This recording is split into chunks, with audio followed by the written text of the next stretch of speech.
Once off the beaten path, China is increasingly a destination for underground touring bands. Here, a nascent scene is growing rapidly in tandem with the Chinese economy.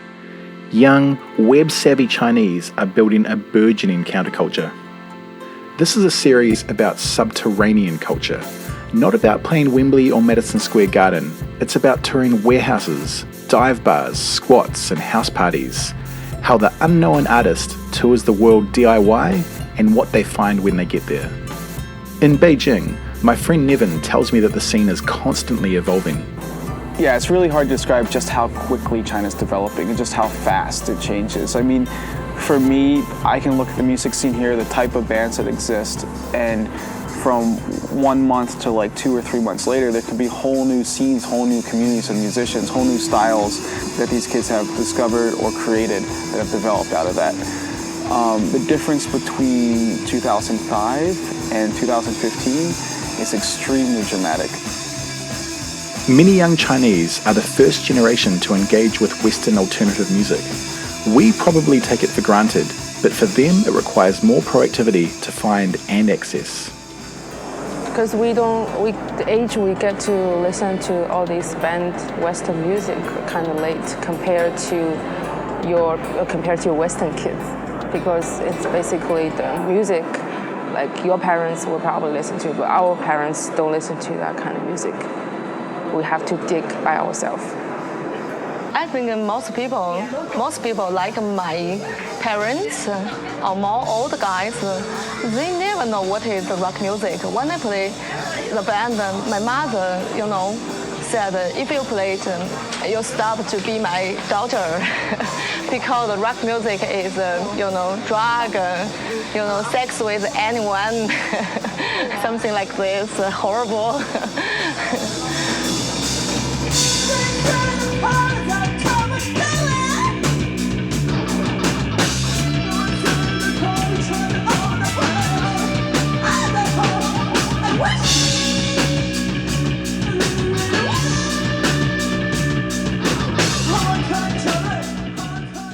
就是因为现在政府在建了一个很大的防火墙，我们很多外国的网站上不去，像 Facebook、YouTube、SoundCloud 这些网站我们全部都上不去。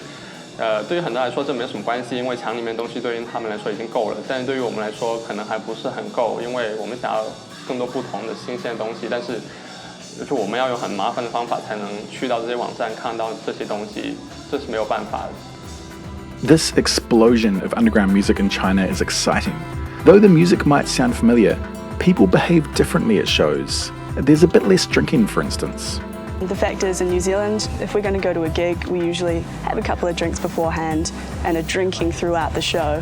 Whereas here in China, I've found people don't actually need to get pissed to go to the gig. It's not like a prerequisite. I think here, music culture is really tied with eating. So like often bands, if they're touring around the country or if they're playing shows, afterwards they'll all go for a big feed afterwards instead of, let's do shots or, that sort of drinking culture that comes along with music in New Zealand. Here, sponsorship isn't such a dirty word. Instead, it can legitimize a lifestyle that might otherwise have been frowned upon. The music industry didn't really start developing until around the Olympics, around the time of the Olympics, and that had a lot to do with the economic growth. More and more companies came in and more sponsors came in. You started to have foreign companies like Converse, Ray-Ban, that were actually looking for kind of cool or like cred. And this was the same point when the youth culture was really developing.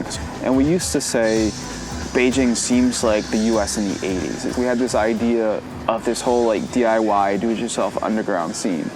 But what really happened as the scene developed and sponsors came in like Converse, we saw the bands very happy to have branded shows, to do stuff with Ray-Ban. It was a little confusing at first, but I realized it's actually something very different from the States. In China, what you have is musicians who've been doing this stuff that's been against the grain of society, finally having this social validation for what they're doing.